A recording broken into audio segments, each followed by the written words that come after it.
Hello, Charlie. Oscar09 writes a ferocious comment, and thank you very much for the research and for the effort there. Thank you so much. Let me read it. People do not want immigration anymore. Well, maybe. Can I also remind you, we have the right of centre politics, not far right in the Conservative Party. A matter of opinion, Charlie. Most Europeans working in the NHS left with C19. Most did not come back. True. Brexit has not been done. True. This could be another point scorer again. You do talk rubbish about security. The UK still has a relationship with Interpol and Europe in general. Why do you research this, or why do you not research this? As you've said a few times now, the Reform Party could spark into life 2024. Well, yes, some of these points are worth discussing.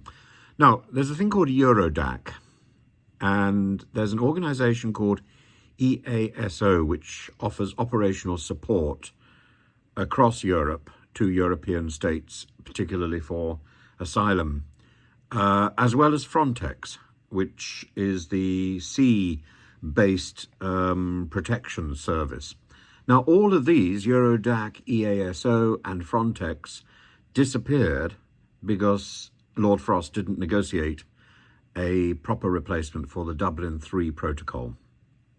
And that means that we don't have access, even if we have access to Interpol. Interpol is quite a difficult instrument to deal with anyway. Even if we have access to Interpol, Interpol doesn't necessarily record all the details of a migrant's movements and the various borders that the migrant crosses, whereas EASO actually does. And one way of monitoring what's happening is through the interplay of Eurodac, EASO, and Frontex, all of which we have left. And that makes it very difficult for us to work out what's going on. We are working in a virtual vacuum with the only source of information being policing and Interpol if we really need it. So the as a smug reference to Interpol doesn't cut it, I'm afraid, and that's the problem. This is down to the failure of Lord Frost to sort out an alternative to Dublin III. It could have been done, it should have been done, and Frost was incompetent. And I'm not surprised. I'm not remotely surprised. He got that wrong, and he got Northern Ireland wrong. If you get one thing wrong, the likelihood is you're going to get something else wrong. There are many other things I think he got wrong. I think you talk to anybody in the fishing industry, and they will rightly turn around and say that Brexit has been a disaster. You talk to people in the farming industry, and they will say that Brexit has not been a success.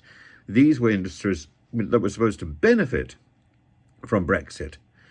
Some of them have barely survived. So I don't understand the haughty disdain for these comments.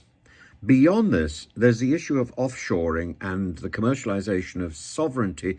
These things, as we see, for example, with Italy's negotiations with Albania, these things have already been discussed in Europe and in advance of Brexit for European solutions.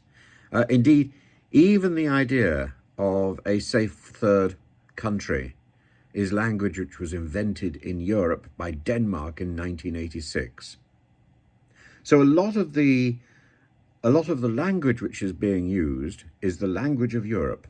Sometimes that language is distorted, so it means something else, like, for example, illegal migration. Illegal migration, in European and international definition, is a reference to somebody who has been refused asylum or who has overstayed their visa, and therefore they are in the country illegally and need to regularize their affairs. They need to leave, and leave fast. Illegal migration has nothing to do with the route, that somebody takes. Europe and international law recognizes that there are many illegal routes and illegal ways of entering a country, but the moment somebody enters a country as defined and understood and supported by the 1951 Refugee Convention, the moment they enter a country and ask for asylum, they are no longer illegal migrants. They're no longer considered illegal, even though the route that they came by was illegal.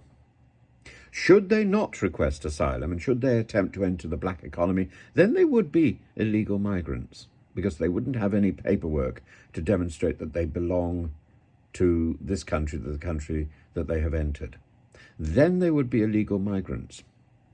But to deny them the opportunity to request asylum, or to automatically assume that because they have come here by an illegal route they are illegal migrants, is to fly in the face of international definition and 70 years of understanding and judicial analysis of the 1951 Refugee Convention. Throw that out by all means. Redefine the 1951 Refugee Convention. Don't run around the place trying to say that a dog is a cat, as indeed Rishi Sunak is trying to do at the moment with Rwanda. A dog is not a cat. A dog woofs and a cat scratches. Wow.